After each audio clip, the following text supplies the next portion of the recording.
നമ്മളുടെ രാജ്യത്തുള്ള നമ്മളുടെ സംസ്ഥാനത്തുള്ള കർഷകർക്ക് കേന്ദ്ര സർക്കാരിൻ്റെ സമ്മാനം വീണ്ടും വരികയാണ്. PM കിസാൻ സമ്മാൻ നിധിയുടെ 22ാമത്തെ ഇൻസ്റ്റാൾമെൻറ്റ്.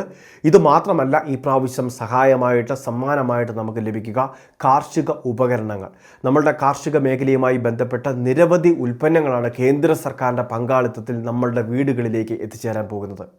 അപ്പോൾ ഇതിലേക്കുള്ള പ്രധാനപ്പെട്ട കുറച്ച് കാര്യങ്ങൾ നമ്മൾ ശ്രദ്ധിക്കേണ്ടതുണ്ട്. ആനുകൂല്യ വിതരണവുമായി ബന്ധപ്പെട്ട കുറച്ച് കാര്യങ്ങളും ഈ പുതുവത്സരത്തിൽ കേന്ദ്ര സർക്കാർ നൽകുന്ന ആനുകൂല്യങ്ങൾ എന്തൊക്കെയാണ് എന്ന് ഈ വീഡിയോയിലൂടെ പറയുകയാണ്. തീർച്ചയായിട്ടും ശ്രദ്ധിക്കുക. ഏറ്റവും ആദ്യത്തേത് കിസാൻ സമ്മാൻ നിധി പദ്ധതിയുടെ വിതരണമാണ്. 22ാമത്തെ ഇൻസ്റ്റാൾമെൻറ്റ് പുതുവത്സരത്തിലാണ് ഇതിൻ്റെ വിതരണവും ആരംഭിക്കുക. അതായത് 2026 ജനുവരി മാസത്തിലായിരിക്കും ഇതിൻ്റെ വിതരണം ഉണ്ടാവുക. നിലവിൽ 21 ഗഡുക്കളിലൂടെ 42,000 രൂപ നമുക്ക് ലഭിച്ചു കഴിഞ്ഞു. ഈ തുകയൊന്നും തന്നെ തിരിച്ചടയ്ക്കേണ്ടാത്ത സൗജന്യ സഹായമാണ്. കേന്ദ്ര സർക്കാർ നമുക്ക് നൽകുന്ന ഏറ്റവും വലിയൊരു സമ്മാനമാണിത്. ഇനി 22ാമത്തെ ഇൻസ്റ്റാൾമെൻറ്റ്, അതായത് നമുക്ക് ലഭിച്ച തുക വീണ്ടും 2,000 രൂപ കൂടി വർദ്ധിക്കാൻ, അതായത് വീണ്ടും നമുക്ക് 2,000 രൂപ കൂടി ലഭിക്കുമ്പോൾ 44,000 രൂപയിലേക്ക് കേന്ദ്ര സർക്കാരിൻ്റെ സഹായം എത്തിച്ചേരും. ഈ ഒരു കിസാൻ സമ്മാൻ നിധി ധനസഹായത്തിന് വേണ്ടി electronic KYC, land seeding, Aadhaar bank account seeding, ഈ കാര്യങ്ങളെല്ലാം പൂർത്തീകരിച്ചാൽ മതി. മുൻപ് ഇത് പൂർത്തീകരിച്ചവർക്കാണ് ആനുകൂല്യം ലഭിച്ചിട്ടുള്ളത്. അതുകൊണ്ട് തന്നെ ഇനി നമ്മൾ പ്രത്യേകിച്ച് ഈ കാര്യങ്ങളിൽ ഒന്നും തന്നെ ചെയ്യേണ്ടതില്ല.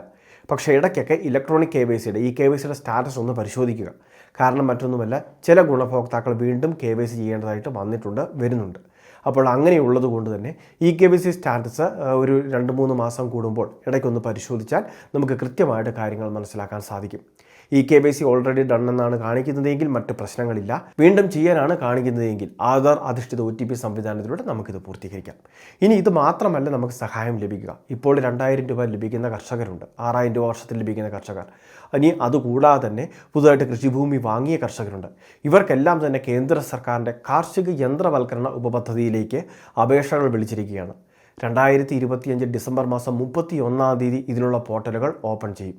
അതായത് നമുക്ക് വ്യക്തിഗതമായിട്ടോ അല്ലെങ്കിൽ കാർഷിക സംഘങ്ങളിലൂടെ ഗ്രൂപ്പായിട്ട് നമുക്ക് അപേക്ഷ വെക്കാൻ സാധിക്കും. ഗ്രൂപ്പ് വഴി അപേക്ഷ വെക്കുമ്പോൾ, അതായത് ഗ്രൂപ്പ് അടിസ്ഥാനത്തിൽ എന്തെങ്കിലുമൊക്കെ യന്ത്രങ്ങൾ വാങ്ങുന്നതിനാണെങ്കിൽ അതിന് സബ്സിഡി കൂടുതലാണ്. എന്നാൽ വ്യക്തിഗതമായിട്ട് അപേക്ഷ വെക്കുമ്പോൾ 40% മുതൽ 50% വരെ സബ്സിഡി. അതായത് കർഷകർക്ക് ആവശ്യമുള്ള ഉപകരണം ഏതുമായിക്കോട്ടെ, അത് കാർഷിക മേഖലയുമായി ബന്ധപ്പെട്ട് പ്രവർത്തിക്കുന്ന ഏത് ഉപകരണങ്ങളും വാങ്ങാം. അപ്പോൾ അത്തരത്തിലുള്ള ഉപകരണങ്ങൾ, അതായത് നമ്മൾ ഇലക്ട്രിക് മോട്ടോറുകളാവാം, അല്ലെങ്കിൽ മറ്റ് പമ്പ് സെറ്റുകളാവാം, അല്ലെങ്കിൽ ഏണി, അല്ലെങ്കിൽ മറ്റ് മണ്ണിൽ പണിയെടുക്കുന്നതുമായി ബന്ധപ്പെട്ട് വിവിധ തരത്തിലുള്ള യന്ത്രങ്ങളാവാം. അപ്പോൾ ഇങ്ങനെയുള്ള ഉപകരണങ്ങൾക്കെല്ലാം തന്നെ സബ്സിഡി ഇടുകയാണ്. പകുതി രൂപ ഗുണഭോക്താവ് മുടക്കിയാൽ മതി, ബാക്കി തുക കേന്ദ്ര സർക്കാർ നൽകും. അപ്പോൾ അങ്ങനെയാണ് ഈ പദ്ധതി മുൻപോട്ട് കൊണ്ടുപോകുന്നത്. അപ്പോൾ ഇതിലേക്കുള്ള രജിസ്ട്രേഷൻ 31-ാം തീയതി ആരംഭിക്കും. അപ്പോൾ ഈ പദ്ധതിയിലേക്ക് താല്പര്യമുള്ളവരെല്ലാം അപേക്ഷകൾ വയ്ക്കുക. കിസാൻ സമ്മാൻ നിധി ധനസഹായം അർഹതയുള്ളവർക്ക് നിലവിൽ അപേക്ഷകളൊന്നും തന്നെ ഇല്ല, അവർക്ക് ഓട്ടോമാറ്റിക്കായിട്ട് അക്കൗണ്ടിലേക്ക് എത്തിച്ചേരും. എന്നാൽ ഈ യന്ത്രവൽക്കരണ പദ്ധതിയിലേക്ക് യന്ത്രങ്ങൾ ലഭിക്കുന്നതിന് വേണ്ടി നമ്മൾ കൃത്യമായിട്ട് അപേക്ഷകൾ സമർപ്പിച്ചിരിക്കണം. നിലവിൽ ഇത്തരത്തെ കാർഷികോപകരണങ്ങൾ വിൽപ്പന ചെയ്യുന്ന സ്ഥാപനങ്ങളുമായി ബന്ധപ്പെടണം. അവിടെ കൃത്യമായിട്ട് ഡോക്യുമെൻറ്റുകൾ സമർപ്പിച്ച് വേണം അപേക്ഷകൾ സമർപ്പിക്കാൻ. സ്ഥാപനം ഉൾപ്പെടെയുള്ള കാര്യങ്ങൾ കേന്ദ്ര സർക്കാർ അംഗീകരിച്ച് പ്രവർത്തിക്കുന്നതാവണം. അത് കൃത്യമായിട്ട് അവിടെ അന്വേഷിച്ചാൽ മനസ്സിലാക്കാം.